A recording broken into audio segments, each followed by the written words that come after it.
sometimes it's better to have the child earn certain things because that gives a sense of appreciation, it gives a sense of appreciation, it gives a sense of reflection and perception. A person is able to understand how those things came to his hand, where they came to his hand. Similar thing with godliness. Hashem wants us to show that we want it. The truth of the matter is, the amount of knowledge that a person will attain in his lifetime, not up to him. Because if you think about it, Torah is not like math or science or anything like that.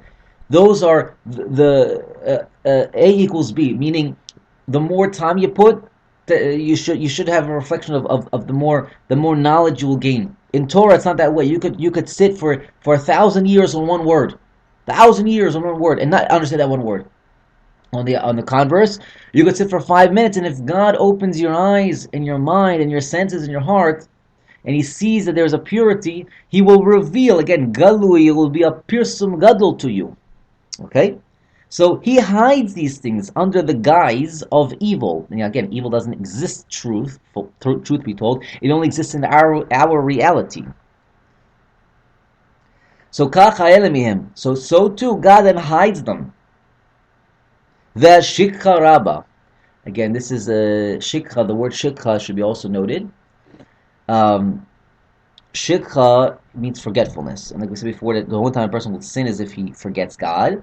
However, it also should be noted that the word shikha shares the same root as the word choshech, darkness. Because when do the evil forces actually have their strongest moments? It's actually in the dark, in the nighttime. That's why Allah says the person should not go out by himself at night. That's why in the Kabbalah it brings down a lot of times that there's certain things, the evil forces, the demonic forces happen at night. Things don't go are smooth. It's called night. That's why when we say emunatcha balelot, your faith in the evening, it's because when you can't see God, it's called evening. So the hiddenness is called evening because choshech, darkness, represents a lack of light. When it's dark in a room, you can't figure out where the walls are. You don't see. You bump into things. What are you looking for? You're looking for that light switch. Once the light comes on, it vanishes all of the darkness, and once the darkness is removed, you're able to see again. Okay, so that same analogy is what happens when a person does a mitzvah, which we're going to talk about in a few minutes. So when he does the mitzvah, he's able to make that pirsum gadol, because that's what we're trying to get to. We're trying to get to that pirsum gadol. However, the problem is the helem, the hiddenness, is matsui me'od, is very great, and the shikha and the evil forces are rabba, are great. Again, that's why it's coming upon a person to try and do as many mitzvahs as he can, because every mitzvah is a ner mitzvah v'torah or. Right, the mitzvah becomes the candle, and the Torah, the knowledge that he attains through doing that mitzvah, is the light that he brings into the world, which will be megarish, which will be shooing away the darkness. So again, we'll continue. Al kein eina toelet hanilkat bize hasefer yotze min hakriya bo pa'am echad, ki kvar efshar shelo yivnatze hakore b'sichlo chidushim achar kriyato shelo haya bo lifnei kriyato ela me'at. So he says, I'm making a disclaimer. If you read this book once, you ain't going to get it. You got to read it over and over and over and over again. And not only is it about reading, but it's about living it. Whatever we're going to say here, you're going to have to apply it into your life. Because if you don't, you're going to say, there's nothing new. Okay? Again, when a person does a mitzvah, how does he do the mitzvah? Does he do the mitzvah with fervor and love and a passion and an awe about who he's doing the mitzvah in front of? Or does he just do it haphazardly, robotically? God forbid. Because what ends up happening is that if a person does a mitzvah haphazardly, not paying attention, robotically, not putting any feeling into it, what ends up happening is he's just doing an action. And just like the body without the soul is dead, so too is an action without an intent and a feeling behind it. It's also considered dead. So what people will do is they'll hear maybe shir number 1. Say, okay, I got it, I understand. Days go by, They might not open the safer again, and they'll see nature again. And they read it one time, and I said, "Oh, okay, no, there was nothing new. You didn't tell me anything new. I know I gotta do mitzvahs. That's what you told me. Okay, fine. I already knew I gotta do mitzvahs." We're saying no. How you do the mitzvahs is what we're trying to get to. We're not telling you to do mitzvahs because of course, you're observant Jew. You're on the way. You're doing what you got to do. My father, Allah Shalom, used to say during the Rosh Hashanah Yom Kippur drashos, he said the drasha he would give us like this. He said, the things that we're about to say, you would probably say, who's talking to the kihila, talking to the congregation, would say, the things that we're saying, you would probably say that I should say them outside, to the people that are not here. But no, I'm saying them to those who are here. Because those who are here won't let them fall on deaf ears. Those who are outside, doesn't really bother them. Those who are here, you're already showing that you want to be here. So those who are listening to this, they're already showing they want to understand and unlock the power of a mitzvah. Maybe we'll just run a plug, as we're saying that we also have a shir online. It's entitled the Ben Ish Chai Shirim that we're doing every Wednesday night at the Kohelet Bet Midrash. The idea is almost like if we would call it a title, it would be Hagdama la mitzvot. It would be an introduction to mitzvot, meaning there are certain mitzvot that we do, and we should try to unlock their origin and their purpose, and the hidden message behind them. So that's what that shir is. So if a person looking for a shir on that specific on certain mitzvot, you can check that out, or shoot us an email, or a however you leave a message on this YouTube thing. Anyway, let's just finish the first paragraph. So a person just reading this once ain't going to get it. Why?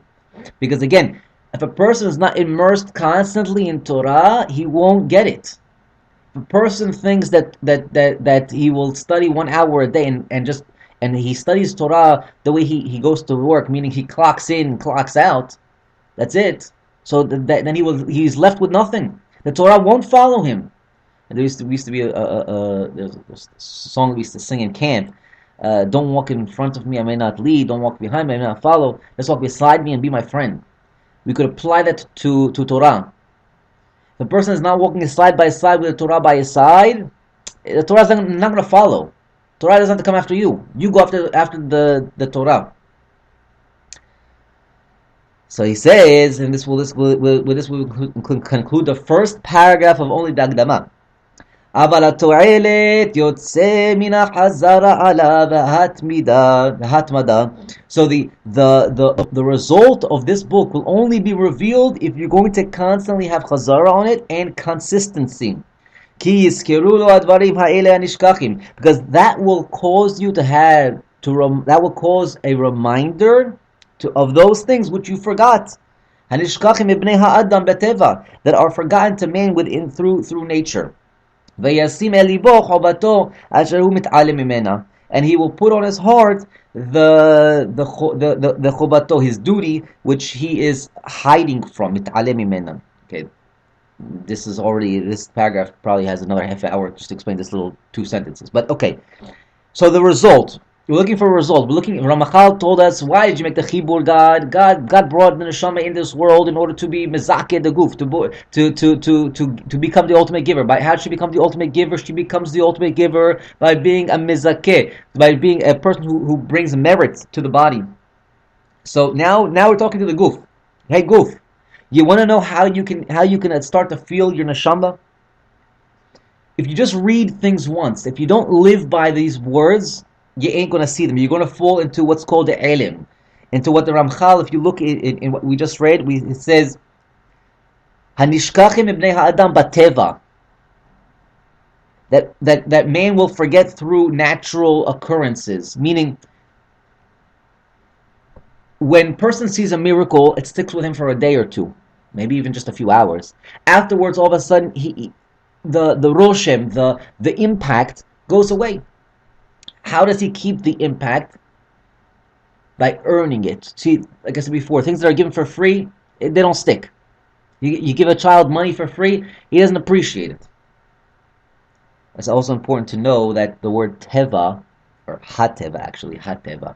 Hey, tit, bit, ayin comes out to a numerical value of 86, and so too is the numerical value of the word Elokim, Aleph Lamed Hey Yud Mem, 86.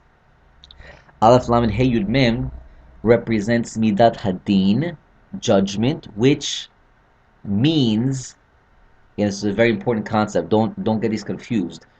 Which means not just that God is sitting on a seat and he's with a gavel. That's come on. Let's the essence of what we're saying is like this. It means Mirat Adin means this is brought down the Sifrei Me'or V'Shemesh and it's brought down a lot of Sifrei Hasidut, that judgment means the hitalemut, the hiddenness of God. That's called judgment, because then we perceive God as a strict judgment, as a strict ruler. Oh God, why did you do X and Y and Z? We start having questions. So anytime that a person is in a situation where the godliness or the godly providence or godly message is hidden from him, it's called midat adin. It's called ha-teva. Anytime that he's in a situation where the godliness is revealed, like a miracle or a good thing that happens to him, and he's able to see, oh, this was godliness, he's it's called that he is activating the name of Yud Kei Vav Kei, which is what we spoke about before of the tzedakah, which is midat harahamim, which is mercy. Again, meaning that he was just able to reveal a godly message or a godly intent, a godly feeling, a godly emotion. Okay. So again, you have on one end of the balance on the right side you have Yud K and then above K, right, which is again tzedakah and the revelation, the revealing of godliness, and then on the other hand you have the Ilim, you have the hiddenness, which is called Elokim, and the whole entire purpose is to, through finding those moments of Elokim, through those trials and tribulations in life, through those hidden moments, when you reveal the light inside that's hidden deep inside, you've just revealed the Shem Yud Kei Vav Kei. Okay? So, how do you do that? So you need Chazara. Again, that word needs to be explained as well. Chazara shares the same root as the word Chazer, a pig. What is the one symbol of not kosher, of things that are just bad, right? If you ask anybody whether they're observant or not, they'll tell you the pig. And why is that? So we know that the pig has split hooves, but it doesn't chew its cud. Okay, so that's the in kosher science. A kosher animal has to chew its cud and have split hooves. So what? So it doesn't have it. Okay, so it's not kosher. Why is it? Why has it become the paradigm of evil, of things that are just bad? The reason is like this: split hooves represent, and again, it's the way that it does it. Split hooves represent learning Torah.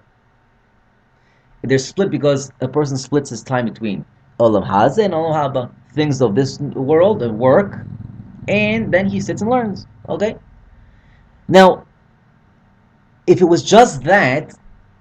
If the whole idea of Judaism is just to sit and learn, right, whenever you get a chance, then a lot of people will be called tzaddikim. However, that's not it.